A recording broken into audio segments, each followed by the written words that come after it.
Hi, I'm Luann Budd. I'm the president of the Network of Evangelical Women in Ministry, and we are really excited to be able to discuss The Princess and the Goblin by George MacDonald. And today we have with us Christi Williams, and Christi got her PhD from Baylor University in philosophy, and then she went and began working at the Houston Baptist University, I think, and began the philosophy department there and worked there for several years.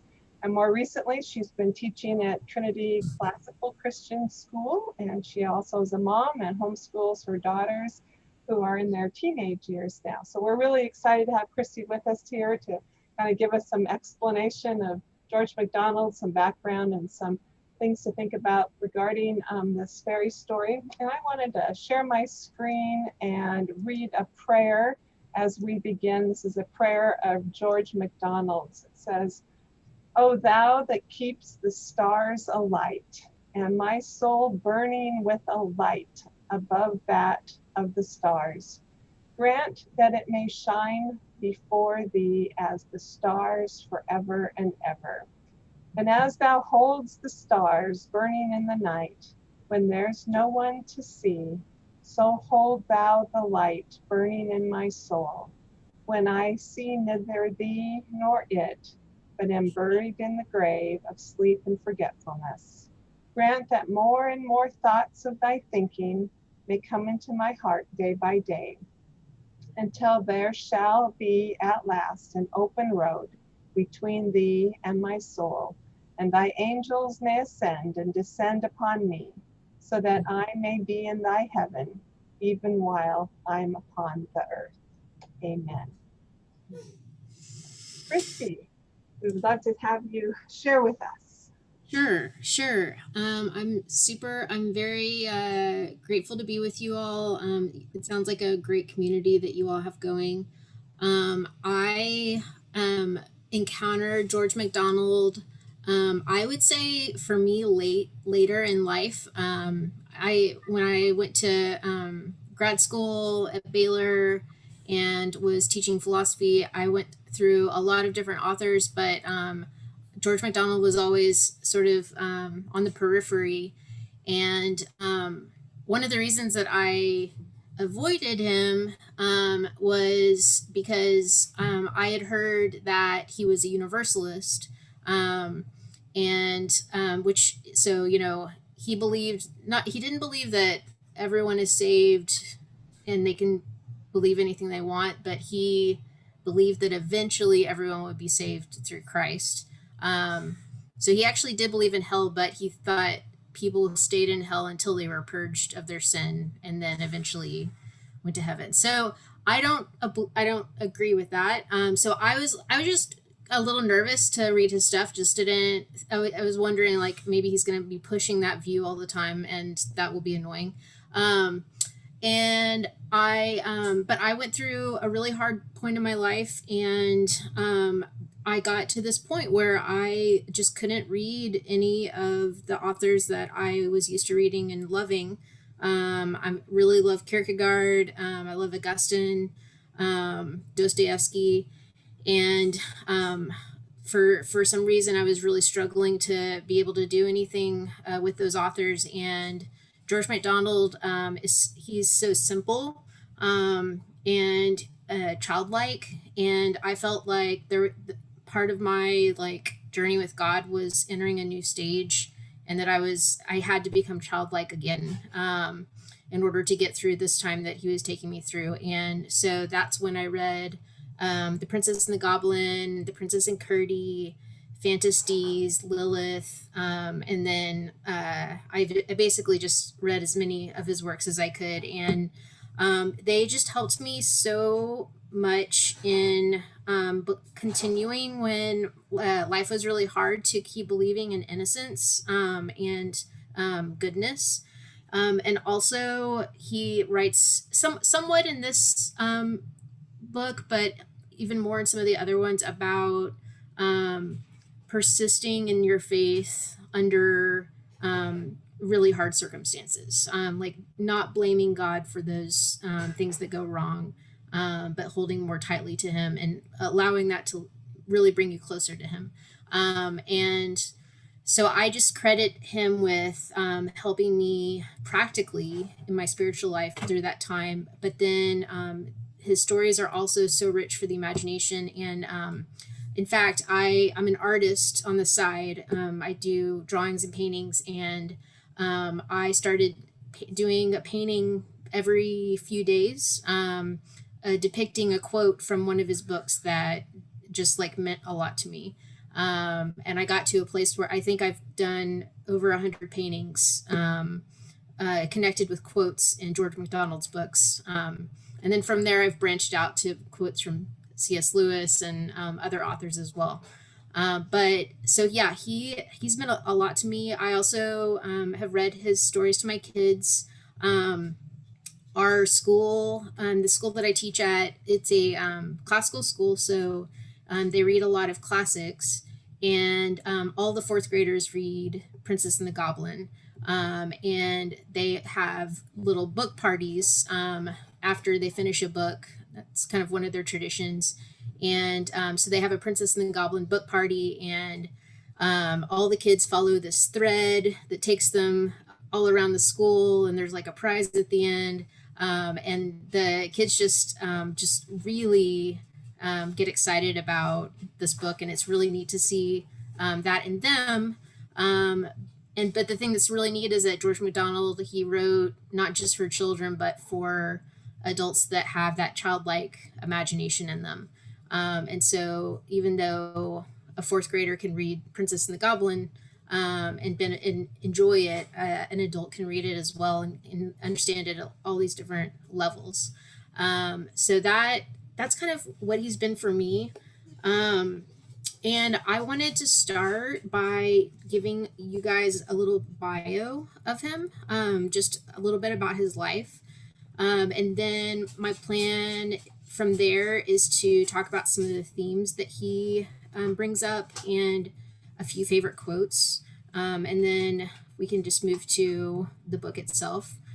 So he was born in 1824 in Aberdeenshire, Scotland. His father was a farmer, and he grew up in an actually pretty literate environment. One of his uncles was a Celtic scholar, and a collector of fairy tales and Celtic poetry. And his step uncle was a Shakespeare scholar, and his cousin was also a Celtic academic. Both of his parents were readers. His father loved poetry, and his mother got a classical education and knew multiple languages. So he grew up with storytelling being a really big part of life. And his mother sadly died when he was 8 years old, which is actually something that he shares with Lewis. Lewis's mother died when he was really young.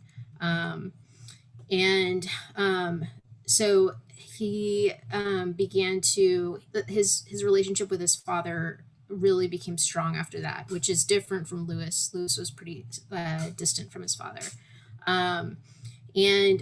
Over his lifetime, he would write and say over and over again that his father was the one who taught him what the love of Christ is like. That it helped him understand why God is the Father, not just the Son and the Holy Ghost, but the Father. And then also his grandmother, his father's mother, she was a stern Calvinist woman.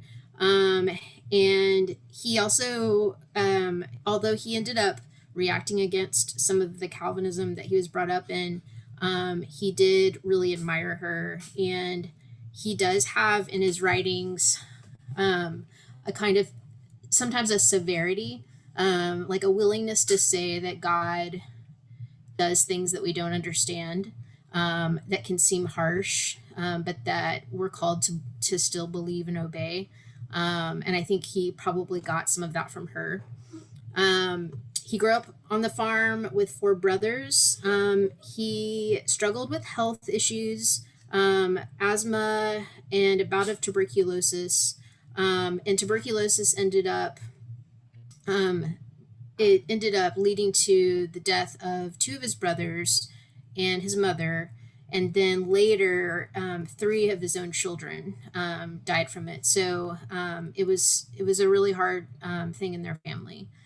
Um, One of the struggles in his spiritual life that he had when he was a teenager is he didn't want to be loved by a God who did not love everybody. And he was in a faith community that was very big on predestination. And he just struggled with that, and kind of wrestled with the idea of hell being eternal, and whether he could sort of reconcile with that. When he was 15, he got a scholarship to college. He went to college, and interestingly, he studied chemistry and physics, which is completely different from what he ended up doing with his life, but that shows his versatility in the way his mind worked. But then once he was done with his degree, he decided he wanted to be in the ministry. So he went and started theological training at Highbury College. Then in 1850, he was hired as a pastor at a church called Trinity Congregational Church. And 2 months after he was hired there, he married his wife, Louisa Powell. And they had a very happy marriage. He writes about her in his novels, and they had 11 children, all of who were homeschooled. And MacDonald was a very, like, you can see in his stories, he really, really loves family life. He loves the home, and what a feeling of really being at home can do to you when it's a positive setting. So while he had this job as a pastor, he actually ran into a lot of controversy because he was questioning whether or not people would be in hell eternally. And people were really offended by that. And then also, he tended to be a little more imaginative and mystical in some of his sermons. And people were not comfortable with that style. They wanted sort of very strict biblical exegesis. And so he ended up, first they cut his salary in half, and then he resigned a couple years later. And that was I think he always struggled after that with that rejection, because I think he is a pastor at heart. And he then started his writing career. And he started with a longer poem called Within and Without, which I love. And he was then encouraged by Lady Byron, who's the wife of Lord Byron, the famous poet. She kind of helped him get readers for his poems. And then in 1858, he published Fantasies, which he claims is a fairy tale for adults. So a lot of his writings end up being for children, but the two fairy tales that he writes that are for adults are Fantasies and Lilith. And Lilith is almost a fuller version of what Fantasies is, although I actually prefer Fantasies. So he struggled with poor health. He also, I love this, he would entertain the poor people in his neighborhood every year by putting on a play with himself and his family as the cast. And so you just can see he has a spirit of fun and creativity. He wrote his first novel, David Elginbrod, which is where the prayer we started our session with, that's where that prayer comes from. And at that point, he actually became a bestseller. everyone was reading his works. He was regarded as one of the top Victorian novelists. And Charles Dickens, Mark Twain, the Queen herself, Queen Victoria, would buy his books for her grandchildren. And then Lewis Carroll, who wrote Alice in Wonderland, was a close family friend, and he would come over and read his stories about Alice to the MacDonald children, and they were the ones that convinced him to publish it. And it had an original title; it was different, and they convinced him to make it Alice in Wonderland. So he was really instrumental in that. So during this time, a few of his kids died of tuberculosis, and the oldest really hit him really hard, and he ended up for the entire year after she died, every day he would write a poetic verse as a prayer to God, and then at the end of that year, he had 365 poems that were all prayers, and he ended up publishing that as a book called Diary of an Old Soul. And it's so moving to read, because you can see him struggling with how to deal with the death of his daughter, the problem of evil, how to continue in his faith. And then he wrote At the Back of the North Wind in 1871, which, if you haven't read it, you should. It's fantastic. That's probably the first one that I read to my kids. It's probably, it might be like his masterpiece fairy tale. So then Princess and the Goblin came after that. That was in 1872, and it was originally published as a serialized piece in journal. So like a chapter came out a week. But then it was published as a full book. And then after he became successful, he went to the United States to give lectures about poetry and the imagination and his faith. And all of his lectures were sold out. Sometimes he would speak to 3,000 people. And he was, successful in that.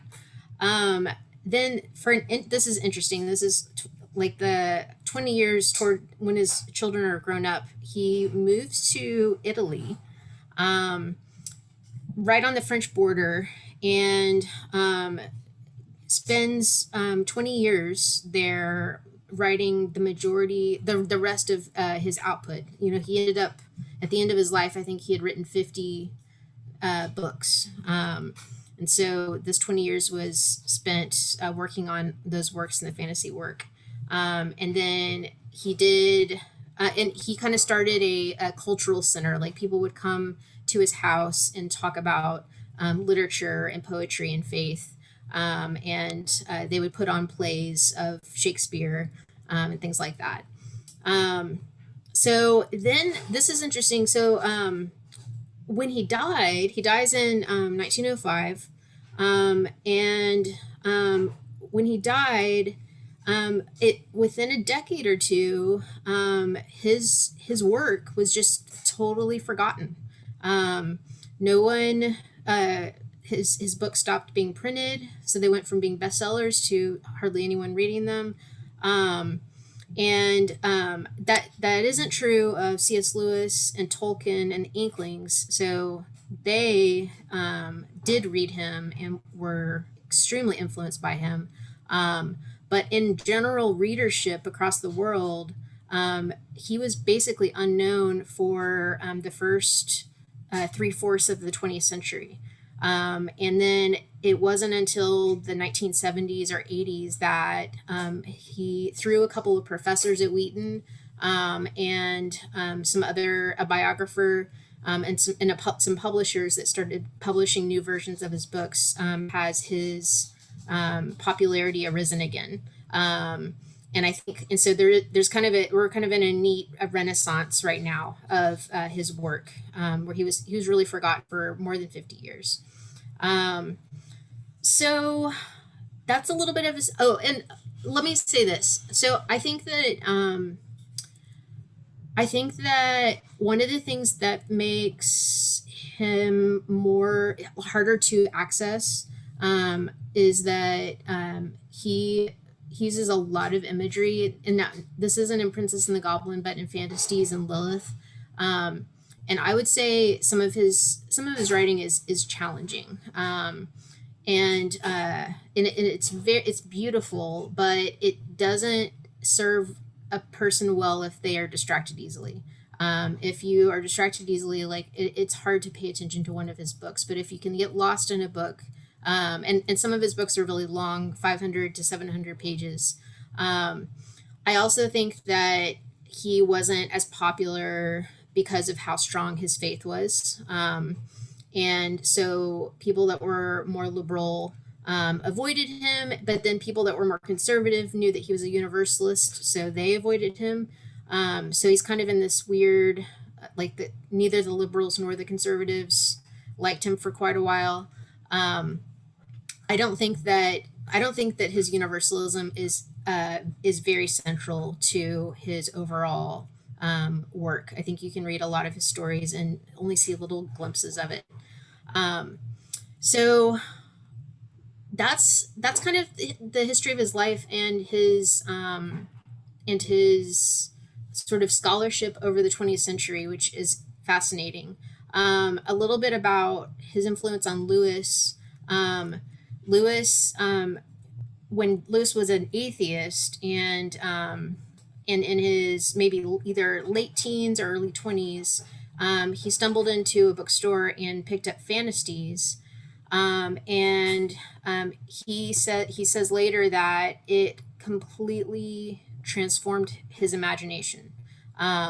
He doesn't convert to Christianity at this point, but he says that by reading Fantasies, he begins to understand how you could believe in a God who does miracles, who is good in the sense that God is good, that his mind expands more than it had ever before, and it sort of prepares him to receive the faith later on.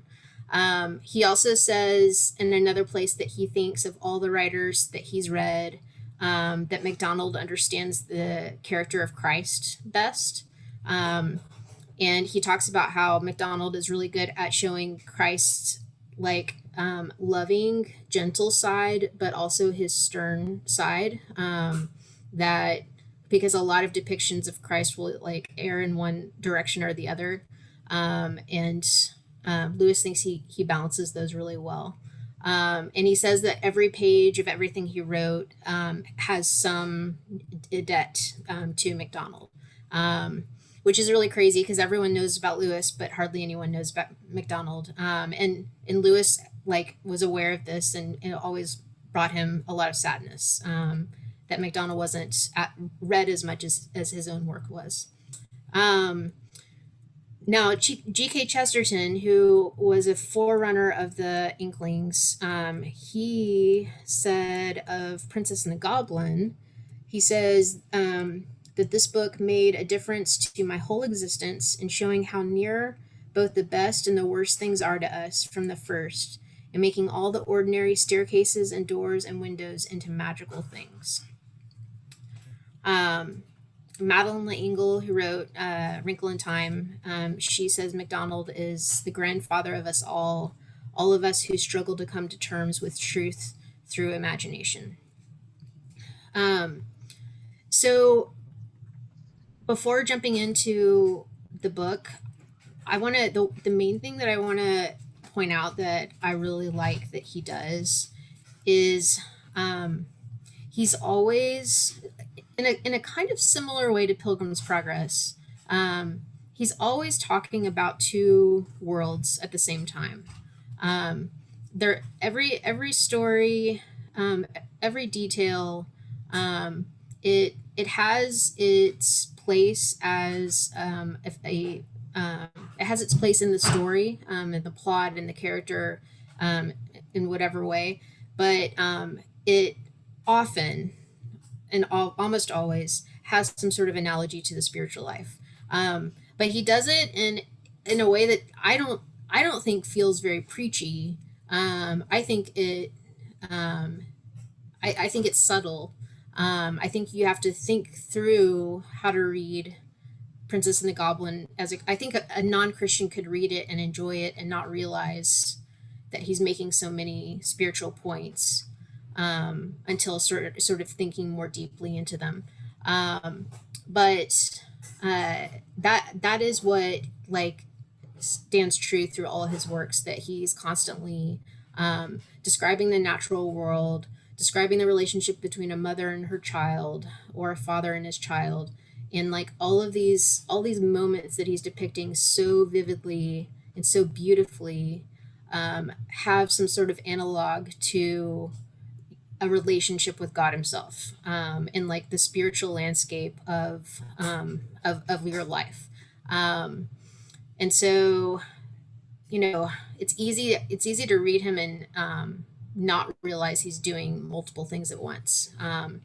But I'm sure you guys had the sense like the great great grandmother is kind of a Christ figure, and um, the struggle that Irene has to have faith, and Curdy also, is an analog to our struggle to believe in God, to believe in miracles.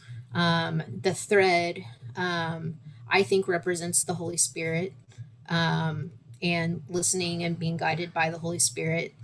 Um, the rose fire in the great grandmother's room, I think, is supposed to represent sort of the way that we God purges us, that he lets us go through hard things, but builds us in character in the midst of it. Because these roses that are burning, they don't burn up; they stay pure. Um, so that's what I most love about him, and I've actually seen a lot of fruit in my children. There's a lot of images that he has in his stories. At the back of the North Wind, he talks about the wind. In Fantasies, he talks about the moon. And in Lilith, he talks about flowers. And all these things, he ends up having some sort of spiritual lesson that he wants to teach through that thing. So, like, for instance, in Lilith, he looks at a flower, and the character in the book is noticing that the flower is it's in a field of flowers of the same kind, but he notices that every flower is slightly different from every other. um, but then he notices that they're all also the same type of flower, and he connects that in this moment, to the idea that every Christian, in the body of Christ, is slightly unique, slightly different, and beautiful in a very particular way. But that in the same way that that flower is one among many in a field of flowers, so also are we united as a body.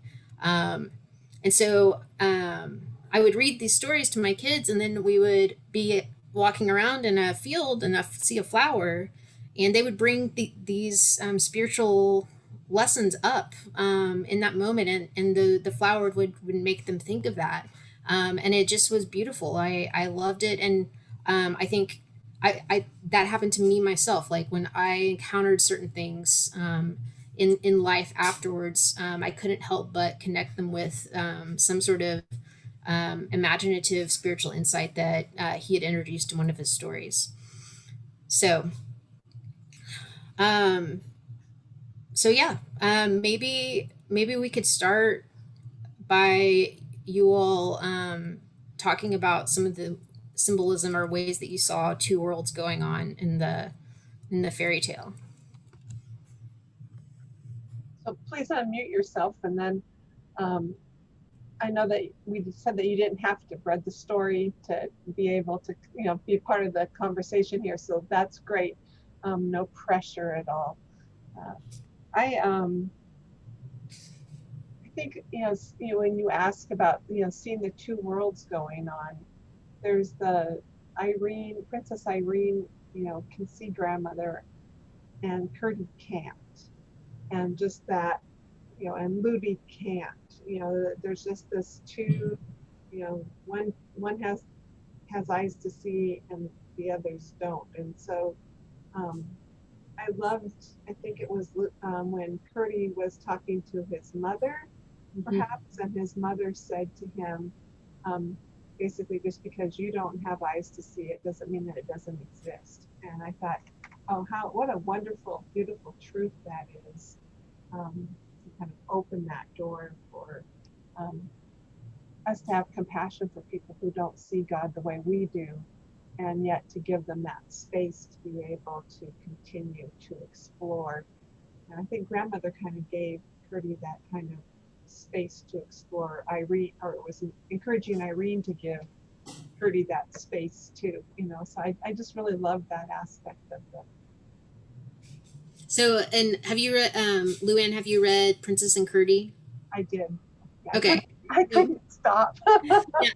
So that story with Curdy's doubt continues in the second book, and he has his own journey of coming to have faith. And yeah, it talks about how he actually struggles in the second book with he's kind of coming of age, becoming a teenager, and leaving childish things behind him. And one of the things he thinks he's supposed to leave behind is a belief in miracles. He thinks like growing up means you become practical, and unless you can see it and touch it with your hands or eyes, then it's not real.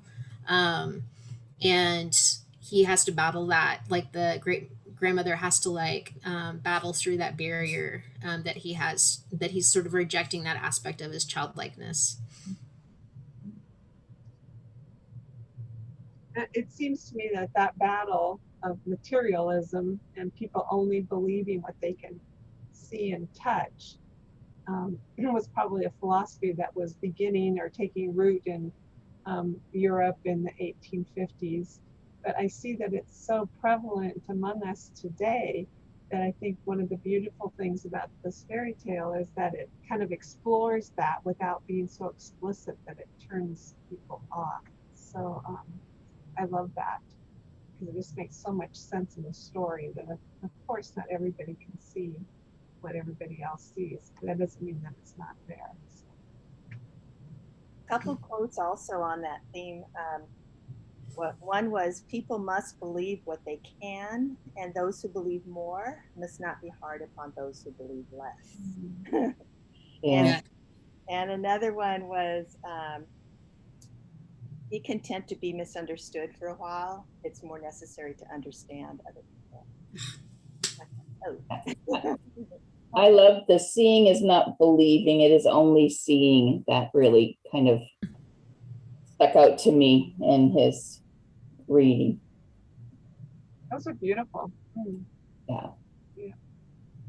I mean, I think, it's really the relationship between Irene and Curdy is so innocent. And it's, but there's she, they adore each other in a certain way. But it's for her, she comes and saves his life out of the cave. And the most important thing in her life is for him to know her great grandmother, like to know that that's where she finds all, like, that's why she can do what she can do. And, I think he shows the way he describes the scene where she's trying to explain it to him, and he's upset at her. He thinks she's tricking him. It's just heartbreaking. It's a heartbreaking scene, because they are so devoted to each other, and the thing that sort of matters most to her, she can't convey. And I've had that experience with friends who I feel very close to, who are not believers, who see a lot of things in common with me, and maybe I care for them, they care for me, and it is such a heartbreaking feeling to not get to share the most essential thing to your life, to not be able to get them to see that same thing.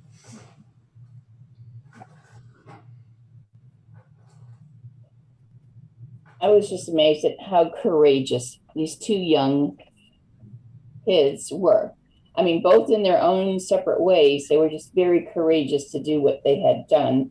And innocence and virtue and stuff. It was just amazing. And throughout the whole book, for 1872, when it was written, the fact that he allowed a young girl, never mind a woman, to be so able to do on her own, to not even think about going up the mountain or going into the tunnels, was amazing to me. So that really stuck out, that he's using a young girl to do this, you know. Do you think that, so she's supposed to be 8 years old? Do you think that do you think that's a realistic depiction of an 8-year-old? Do you think an 8-year-old could be what she is in that story? Not having an 8-year-old, I don't know. I mean, I think probably at that age, I was probably thinking I was courageous and doing things I probably shouldn't have done. Maybe. I mean, you know, I don't know. I don't know. I was just kind of, you know, it made me happy to think that it's like, okay, this little girl, she's, you know, is getting out there and doing something, even though she knows she probably really shouldn't, but she did anyway. So.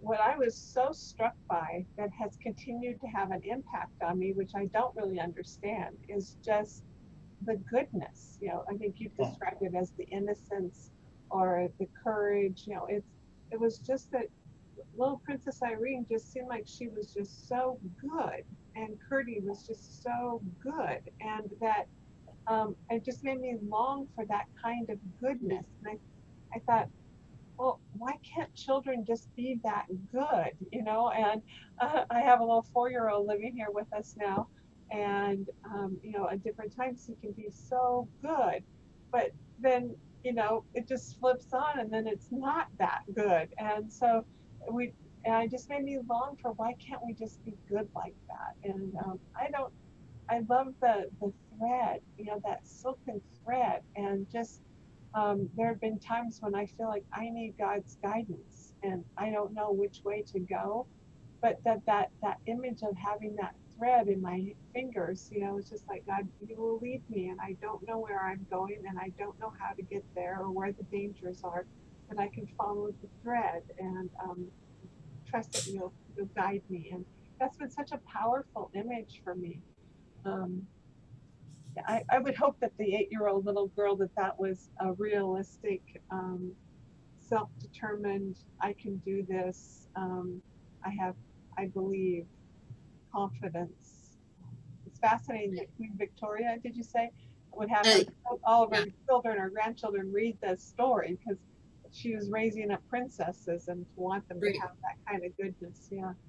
I think I feel like I've met children like her, with that spirit. I think that they really do exist. I mean, I think even those children have their moments where their sinful nature comes out, obviously. But being a teacher, I definitely have been, and in my school, the parents don't expose their kids to a lot of really rough stuff very early. So when I used to teach 6th grade, they still had this really beautiful innocence to them, and hope. And I think it is real. It's just, and do you guys think that, so I think that it's easy to write a cheesy book about someone who's good, but why is he successful in making it not cheesy? Good question. I think he gives them depth of character. They're not always. I mean, she knew that she probably shouldn't go up the mountain, and Lottie was there saying we need to turn back, yet she did it anyway. I mean, I think he made some depth of character there, that and just like Curdy going and digging the holes and following the goblins, knowing that he probably shouldn't do that, and not just innocently just going. He knew that he, shouldn't probably be doing that, but he wanted to find out what was going on. And so his courageous side said, I need to find out, but um, yeah, I think he just gave him depth of character so that he could understand the different sides of the characters. So I think, go ahead. I think part of it too was that the princess was always referring back to something bigger than herself. So it really, it wasn't that she knew, but she knew who knew. And a couple of other quotes that she said, I must follow the thread, whatever I do. When she was tempted to take a different path, Right. it's an easier path. No, Right. I must follow the thread, whatever I do. And then when he questioned about, well, it's not going to be safe, and she says, of course we shall be safe, because my grandmother is taking care of us. So I think it works because she was relying on someone greater than herself. I liked the I don't know, the symbolism of like the high tower and then like the ground, the earth, and then the caves beneath. I mean, that's just a huge picture of just heaven, and or God sitting up, and then us here on the earth, and whether you want to believe in demons below or whatever, it's just kind of a very visual of that kind of allegory. So Do you all think that he presents the goblins as all bad, or do you think he creates a degree of sympathy for them? I think there's a degree of sympathy. I felt a degree of sympathy for them. Let's put it that way. I don't think they were all bad. I just think they just didn't know what they didn't know, and it was kind of passed down through the generations of not really understanding what happened. That's interesting. Oh, I was just gonna ask, what do you guys think about him representing Christ in the form of a female grandmother? He does that in a couple of different books, and he didn't refer to God as she or anything like that, but he does often, even in his poetry, talk about the way a mother loves her child as being very similar to the way Christ loves us. So what did that work for you guys, or what did you think?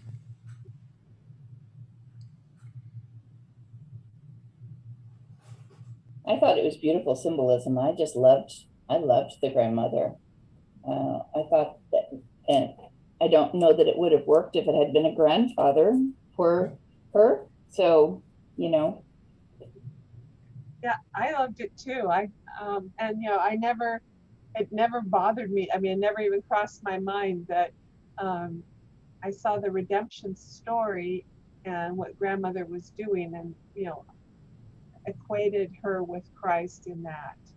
But it never crossed my mind to think about, oh, but she's female, and what do I think about that? But I think that it is that as you were talking about some of MacDonald's background, they're in grandmothers, and I think in good mothers, maybe not good grandmothers, but in good mothers, there is that sense in which you are unconditionally loving your child, but yet you are giving them experiences and training to be able to be tested, that they can prove their character and make good choices and grow strong, and that is encapsulated in how Christ deals with us. And I wonder if MacDonald's mother or grandmother were those kind of mothers that weren't coddling, but were embodied kind of both of those, that strength for your best. And it was always that grandmother was about her best. And I was curious, I didn't trust grandmother for a while. I wasn't sure if she was a good character or an evil character. And it took me a while in the story to get to the place where I trusted her. And so there were times when Irene was trusting her that I was like, wait. I don't know if she's a good character or not. I don't know how you guys felt about that. I don't know. I always felt that she was more than she represented at first. I had always wished that he had brought the king in a little bit more. I mean, here's a wise, knowing man that's defending his kingdom, and he loves all of his people. I mean, he says that a couple of times, but yet that's all you see of this character. And that kind of saddened me that she didn't get to see her father very often, you know. Yeah. I wonder.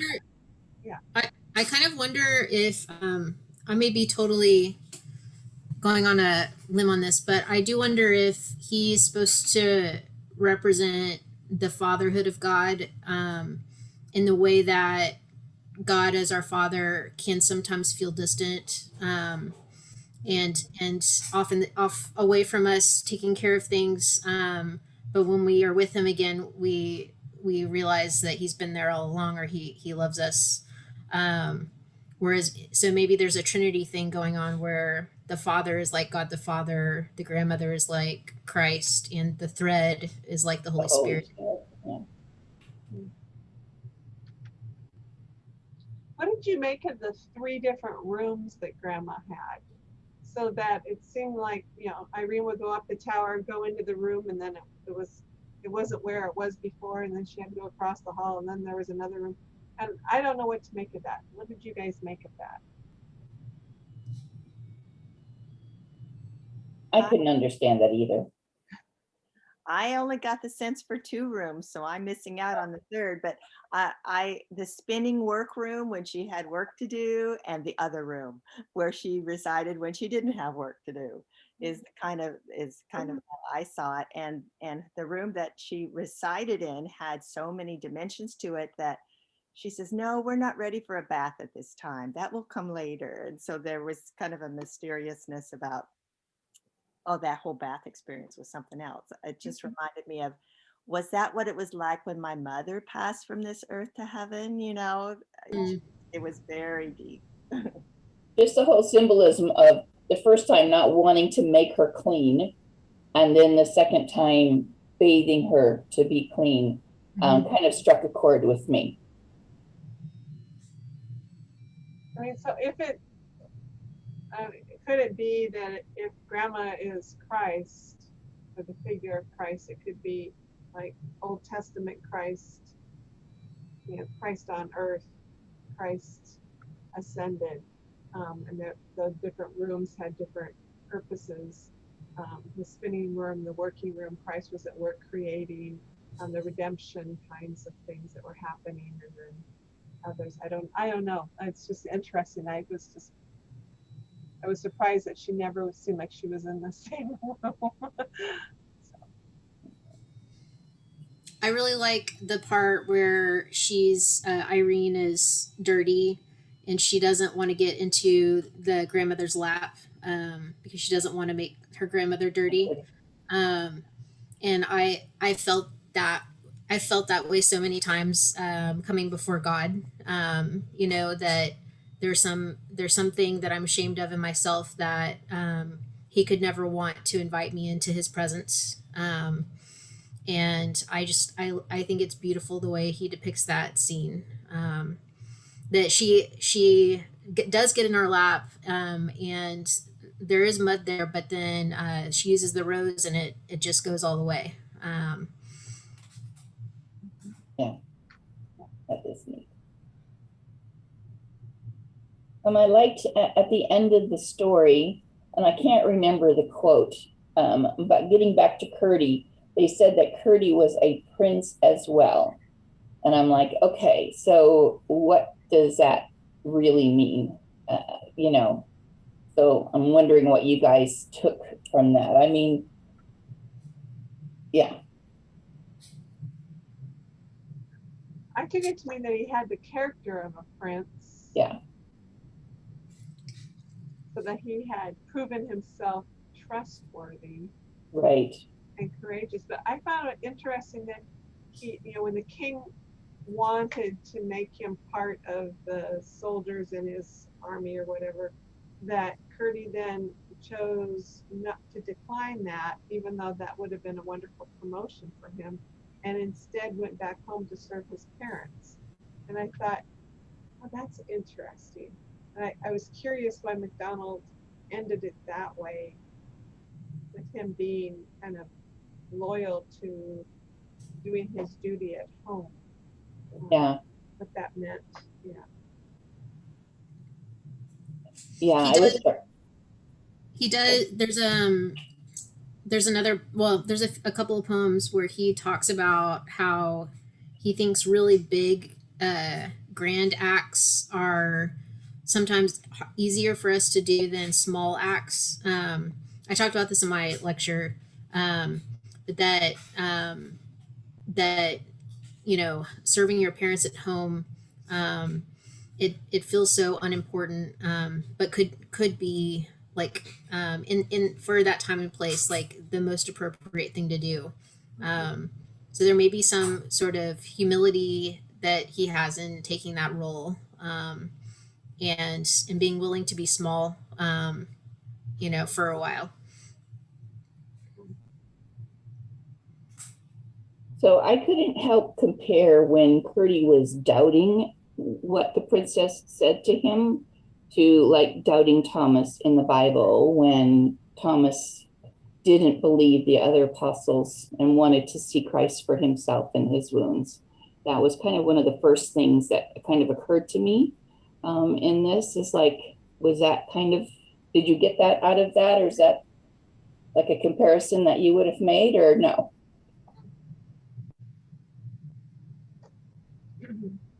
I love George MacDonald's idea that I think I have come to believe myself, is that doubt is a part of belief. And I thought that he powerfully portrayed that. And I would say that that was true for doubting Thomas as well. That, it's the Lord I believe, help me in my unbelief, of the publican. And just that heartfelt, I want to believe, I want to know, I want to see, but I don't. And being honest in the doubt seems to me to be a measure of faith, because if you had no interest at all, no faith at all, then you would be a materialist, and you wouldn't care, and you wouldn't give it any mind. You'd just be done with it. But that because you are seeking and you're struggling, there has to be an ounce of faith there that's causing that. And so I love that idea of George MacDonald. And as I've been rereading the scriptures, and I'm teaching a study on Romans right now, where we're looking at, can someone lose their faith, and and all those questions of Calvinism versus Arminianism, and seeing what Paul has to say. That aspect of what does it mean to have faith, it has really opened me to see that, well, faith isn't being 51% sure. Faith is being 1% sure, and asking God to help us with the 99 that we're not. So I love that. I don't know if that answered your question, She, but yeah, no, that's really good. I like that.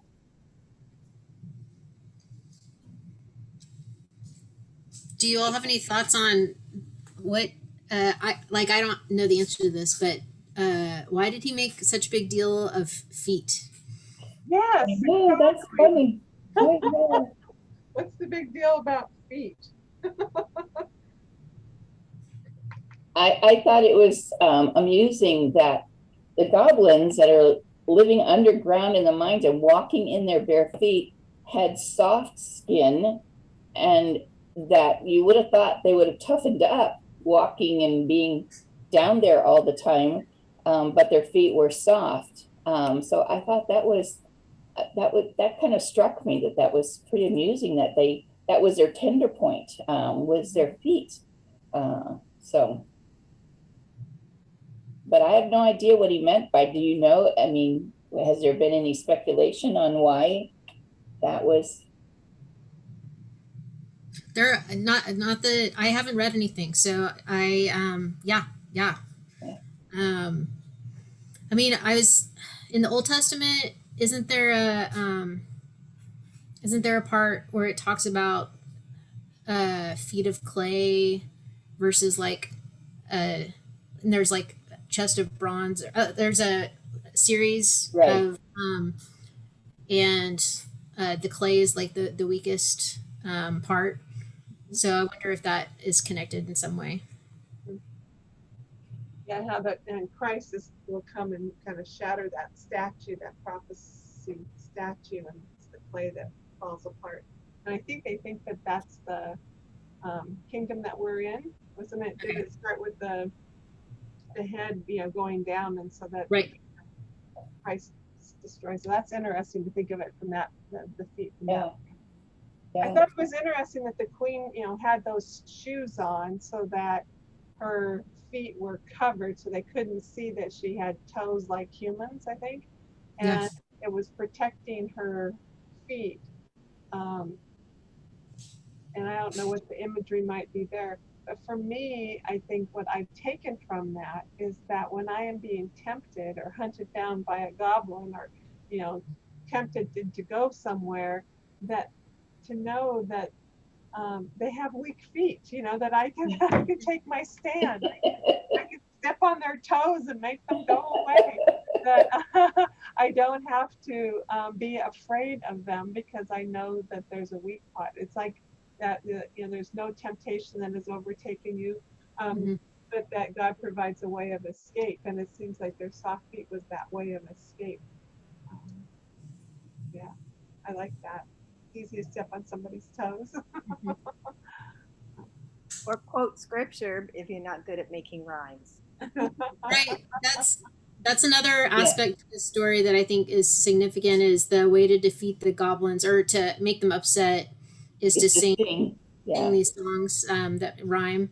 And I think he's thinking of scripture, and possibly he does say that it's even more powerful when you make it up yourself. So I wonder if that's like imagining a parable in a new guise or something, which sometimes that's the best way to see a story you've read forever in a fresh way, is to see it sort of clothed in a new form.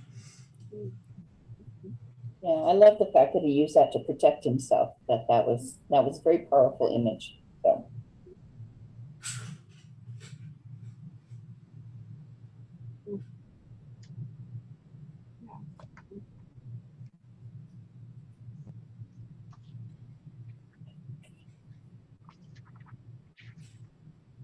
I just liked the imagery of the access to the divine, that once the princess could see the grandmother, that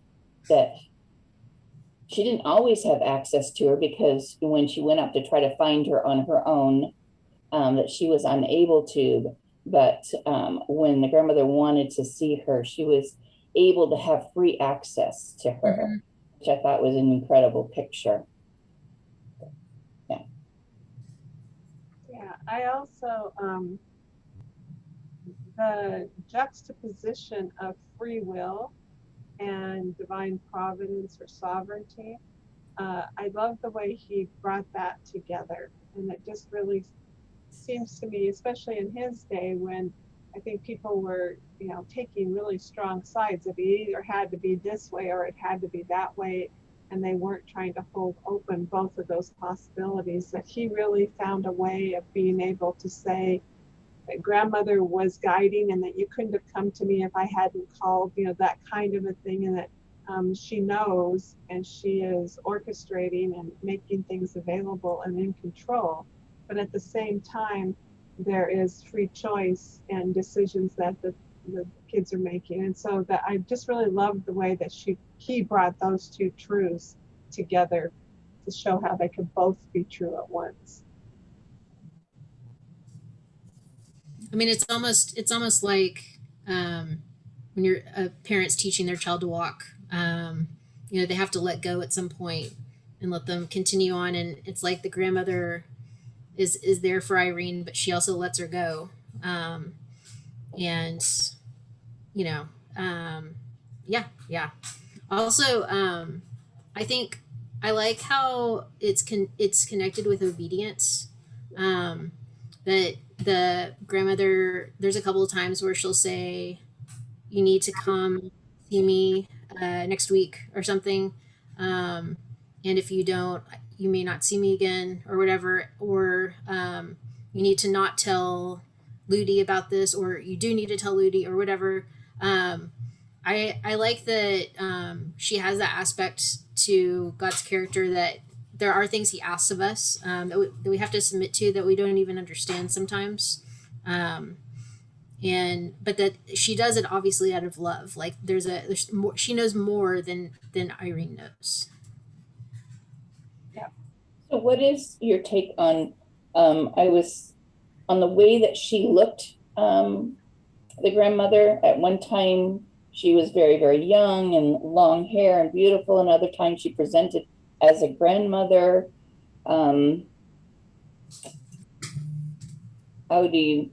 What is your take on why she changed her looks?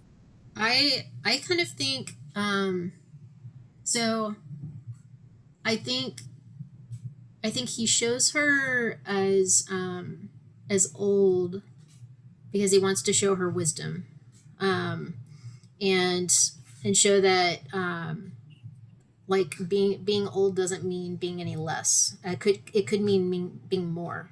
And then I think her youth is just, it's meant to show another facet of God's character, that he has beauty and he's strong, and maybe the way that God shows up in our lives and He looks different. Like sometimes He shows us love through another person, and so you could have two different people in your life that God like loves you through, but those people can be extremely different from each other.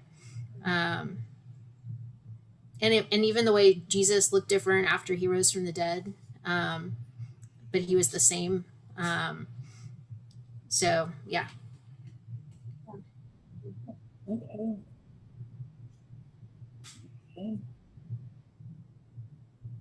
I love the description of grandmother and her beauty. And I've been thinking about the goodness, beauty, and truth, and how those three kind of go together. And how beauty can lead us to what is true. Goodness can lead us to what is truly beautiful and good and reasonable, and so, and how those three, that goodness, beauty, and truth, how those go together. And it seemed like MacDonald was playing with that a little bit as he was depicting his characters. Anyway, I just wondered about that. But what I found was that I didn't like the illustrations that I saw, and so I preferred my imagination and the loveliness that I had created, mm-hmm. and the feeling of that, I think, more so that when I saw that a book had been illustrated and I was looking at some of the illustrations, it was just like, no, I don't even want to look at these. I don't want to. I want it to stay in my own mind. And if you guys had that sense and the role of imagination in this, yeah.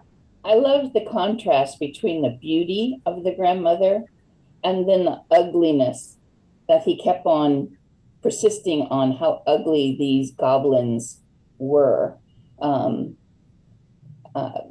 That was just kind of such a contrast of the two types of characters in the book. It's like, oh my gosh,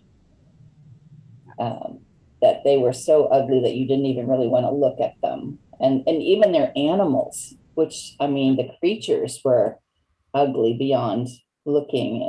Is that not sad? I mean, that just kind of broke my heart that even the creatures were ugly. Like, oh gosh.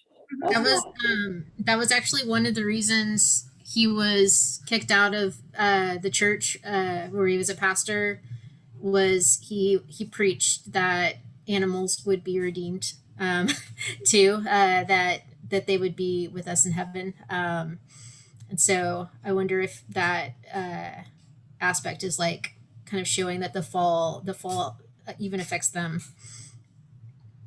Yeah. Yeah. But Wow. I never thought about that aspect of it. Yeah. in his chapter 32, the last chapter, one page, there is a redemption of the goblins that survived became not as they became better. and the evil creatures died off.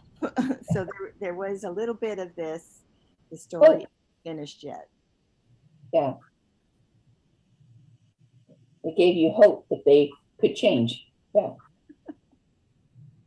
There's a little part that I don't know if it stuck out to you guys, but where he's describing Curdy's describing his mother's hands. And he talks about how her hands were, and this just, I thought of this because we were talking about beauty. And he talked about how her hands were not smooth and, but like rough and calloused. But that they were in that way more beautiful because it was like all of the work that she'd done for him and taking care of him. So it's like beauty in a new way, in a different way. I loved that he loved his mom so much. And the fact that he wanted to give her a red petticoat, I have no idea what symbolism that is, but the red petticoat, that he really wanted to give his mom for an 8 or 9 year. I don't know how old he was supposed to be in the book, but the fact that he really cared about his mom so much really stuck out to me. To me, it was extravagant comfort. There you go. I like that term. Mm-hmm.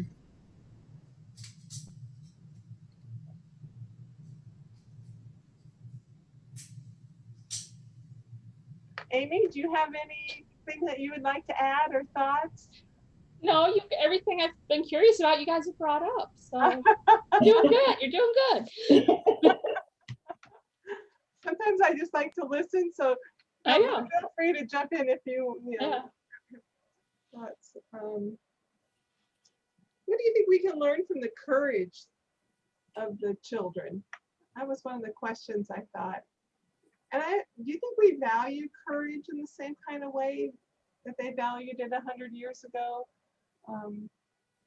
Do we show courage and stepping out in that same kind of way? I don't know. I don't know that I'm very courageous. Maybe that's it. I'm a scaredy cat. I want my phone. I want somebody to know, to call me and check in on me. I don't want to go venturing out where nobody knows where I am. I mean, it just seems like we've just become so used to being, I don't know, safe in some kind of a way, or perceived safe, that the venturing out, that the courage that it takes to enter into the mind, I don't know that I have that. And I think one way it shows up for me a little bit is I'm in I'm in a book club as well, and my book club is all very liberal unbelievers, but we read classics together, and I always pray before I go to book club, and we bring up spiritual things all the time. Like I always feel like, but I do become afraid to say things sometimes that I'm not sure how it's going to be received, or if they're gonna think I'm foolish, like naive, or something like that. And I like how her thread sometimes points in a direction that doesn't make sense, but she sees it still pointing there, and so she just follows it. And I definitely have had times where I feel God like prompting me to say something, about a book we're discussing or whatever, or ask a question related to like the spiritual life. And all of my like fear signals are going off. But I still feel prompted to say it. And like, that's the kind of courage that I need in those moments. So that's kind of the way it hit me. Yeah. That blind faith that she used to keep on going with that thing. The other thing that stood out to me was the princess wanting to keep her promise of the kiss, and that we need to keep our promises, right? And the fact that she wanted her father's permission before she kept that promise, but she did keep that promise to Curdy. And he was okay in waiting, that it didn't have to be right then, that he was okay in waiting for that promise to be kept. And that shows faith that, I believe it will happen. So that was really touching for me. Yes, and it was so different than how I think some other fairy tales with the princess and the prince and the kiss and all of that. This was so much more innocent, and so yeah. And I think because Curdy was a subject of the king and of the princess, that there was that added dimension there of respect and honor that it's kind of foreign to us as Americans, but that I could imagine. Well, it created this really, really neat relationship between him and her, where he had to be her protector. I mean, it was naturally there because I think he's 4 years older than her. So I think he's 12 and she's 8. But like, because she's a princess, like his job is to like make sure she comes out safe. And I don't know, I think that's just a beautiful way to see the way a boy looking at a girl, and his role in relationship to her. And then sometimes she's braver than he is, so they kind of both need each other. We haven't talked at all about Ludi, or not much about Ludi and Ludi's character. And it seems that Ludi was the one that was supposed to be responsible for Irene and taking care of her and keeping her safe. But there was more self-serving in that role. And there was that Ludi was refusing to see or to believe Irene had seen grandmother. And so there was that scene when the princess Irene kind of dismisses Ludi and is like, I'm done with you because you don't believe me, and I want my papa to come, and I'm going to tell him that you don't believe me, and I want somebody else to be my protector. Why don't we talk about that a little bit? What did you think of that and Ludi's role, her character, what that is all about throughout the story? I was kind of fascinated by her. I mean, she just wanted the princess to be so prim and proper and do things right, the way she felt things should be, and not go outside of that box at all. And that it was more for her own concern than for the princess's concern, Irene's concern. She was worried about her job and her standing more so than actually when the princess went off and they were looking everywhere. I think her concern was, oh my gosh, I'm going to lose my job now. Not that, oh my God, the princess is lost, So I thought she was an interesting character, but very real. You could see some that, She seemed like she had a different kind of doubt than Curdy has. Because they both are doubters, but it seems like Curdy's still, it's almost like I don't know, maybe she represents like just thinking about life in a very no nonsense, but also no depth kind of way, where it is just about your job and there's a point where she cares about how beautiful she is, and kind of surfacey things like that. And it's a little bit hard to imagine her being willing to get into a like deeper, meaningful conversation. Whereas Curdy, I think, would like he like hungers after that. So yeah. Yeah. But I forget who sent Gertie back to go rescue her when the place is flooding. She was Sure. rescuing. And I then, don't remember. and the goblins almost got booty, didn't they? As they, instead of Irene. Right. And what was that about?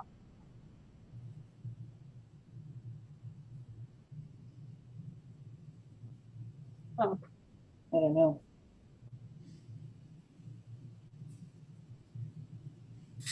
Unless they just knew that she was her governess, and so she would be the key to getting the princess.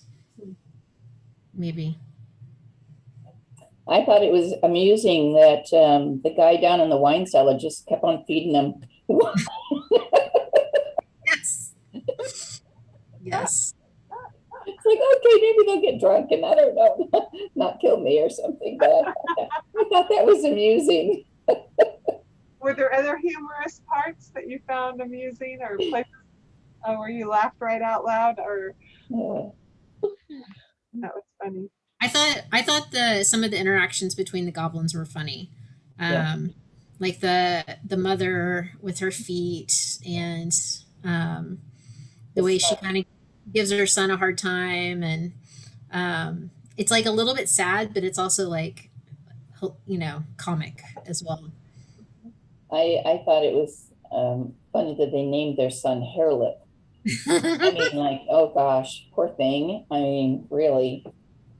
And in the part where he complains that something's like licking his foot or something, and they all just give him such a hard time. They're like, it's all in your head, like, but it's like Curdy's actually like accidentally touching him, but no one takes him seriously. It's funny. Yeah. I can't remember what the part was, but I was riding my bike and listening to the book, and I remember just laughing right out loud. I mean, it just cracked me up, whatever it was, and it was just delightful. And I'm not somebody who likes a lot of the goblin war fighting stuff scenes. You know, I could take, you know, a paragraph or two of that, but long chapters or half a book of it is just like, it gets old for me. And I think, you know, for me, some of Tolkien's stuff gets old because there's so much of, you know, the fighting going on that it doesn't grab me. So I appreciated some of the funny other dimensions, so that it wasn't all just, you know, the goblins were just awful and ugly and war.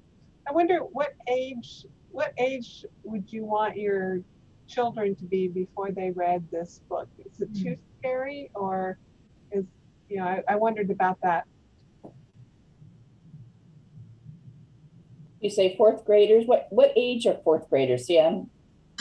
Let's see. So my daughter is 11 and she just finished 5th grade. So I guess it's when they're 8 and 9, the same age as Irene. Yeah. Uh-huh. I think I think I read it to my kids when they were around 5, 5 or 6, and they didn't.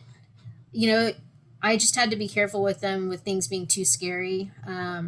But it wasn't too scary for them at that age. But I was also, so when they ended up reading it for 4th grade, they had already heard it several times from me at home. But then I think they experienced it in a new way when they read it the same age as Irene is, you know.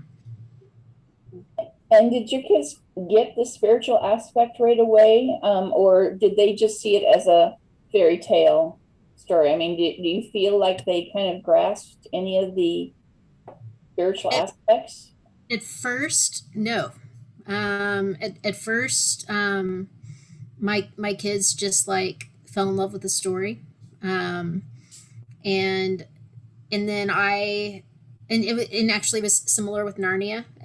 With Narnia, they just fell in love with the story by itself, and then I started kind of hinting at other things going on, and then but once I hinted at it, they could see it. Yeah. So, but I kind of like that it appealed to them so much just as a story before they even knew it was impacting their imagination in that fuller way, you know? Like maybe that's part of what makes it not feel as preachy.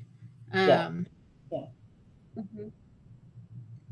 And I've read that it's not intended to be like a direct analogy, so that, you know, to read the story and get the fullness of the story and then see the spiritual insight that's there, but not try to look for every little thing has to Yeah. have a matching, A meaning to it. Yeah. like some other analogies do. And I think that too gives it a little bit more fullness because it can Mhm. stand on its own as a coherent story on its own. And we have just like 3 or 4 more minutes. I was wondering, would you recommend this book? I'm curious. To others, or I already have recommended it to my girlfriend, and she had wanted to join us tonight because she loved the book, but unfortunately she's on vacation, so that's why I had asked you if you could record it, because she loves MacDonald also, and so we're planning on reading the next. I have the next with the Curdy, and so yeah.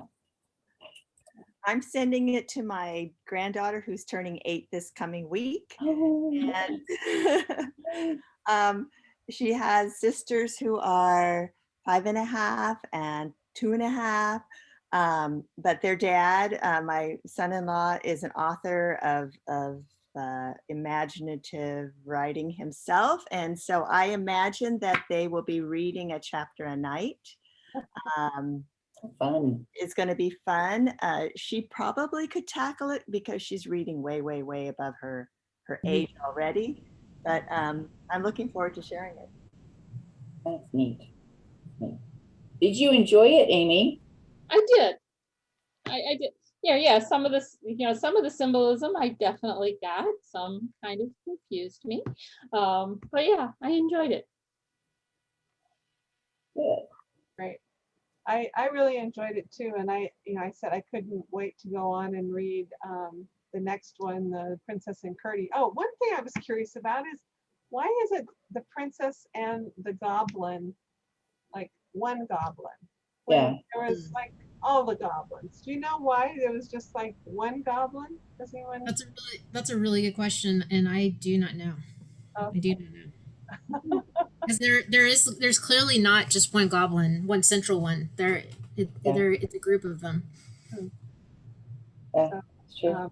And I would recommend it. I think I have recommended it. It's just a delightful story. It's fun to read and listen to. There's so many quotes that are just, you could just go on and on. Yeah. When you said, Christi, that you had, maybe taken 100 quotes of MacDonald, there are so many really meaningful quotes of MacDonald, and to try to, bring those to life and to contemplate those.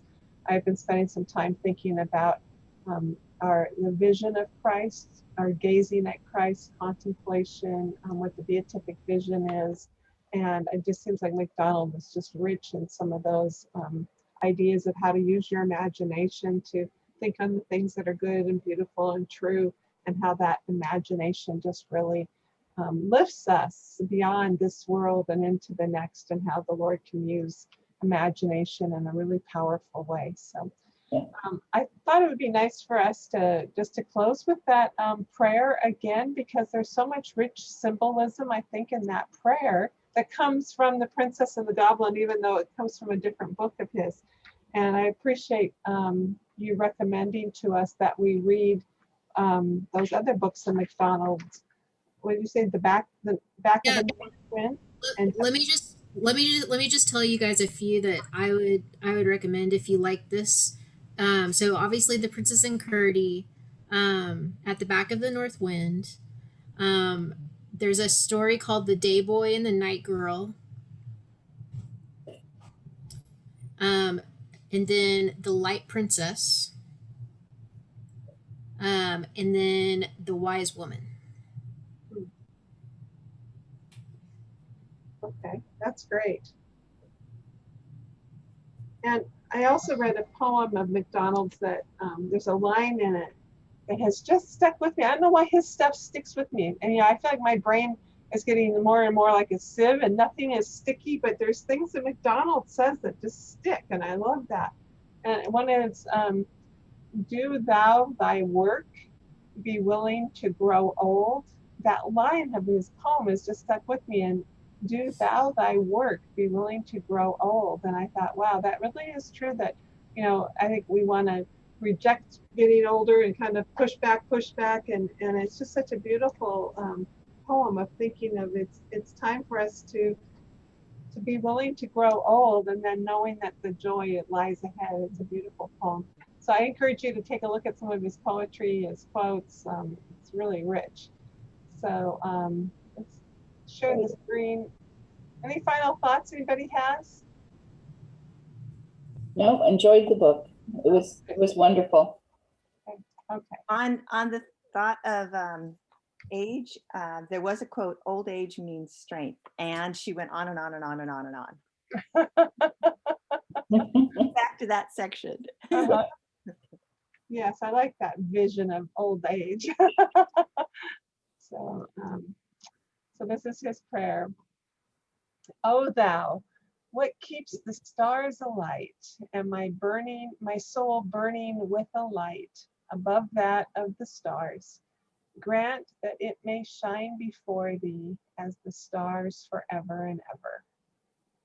And as thou holds the stars burning in the night, when there's no one to see, so hold thou the light burning in my soul, when I see neither thee nor it, that am buried in the grave of sleep and forgetfulness.